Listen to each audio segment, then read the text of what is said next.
Well, like all diseases, it can be related to a person's lifestyle, their environment, but primarily genetics.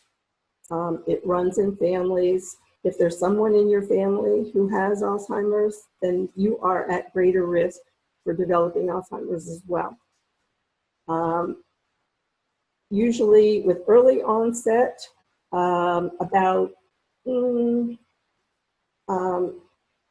this genetic mutation is present in about 5% of people who develop Alzheimer's before they're 65. So if you've got genetics, one implication of that is to get tested to see if in fact you have the gene, which of course opens up a whole nother ball of wax, because do you want to know or do you not want to know? Some people do want to know, some people don't, obviously. Anyone who decides to have genetic testing really does need to have genetic counseling, because obviously once you hear the results, you're going to need to know how to cope with them, either for the positive or of course for the negative.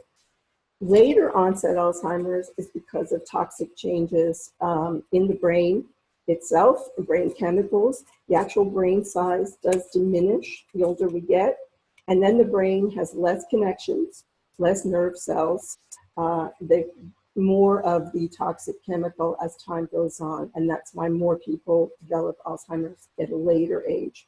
It can show up sometimes, very rarely, as early as 30 or 40. But it's more common after 65.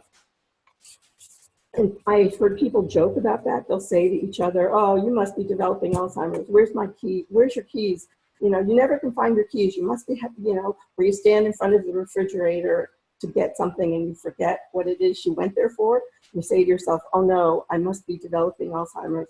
We're going to talk about, you know, what is kind of a momentary lapse in your memory compared to perhaps an illness process going on that needs to be explored further.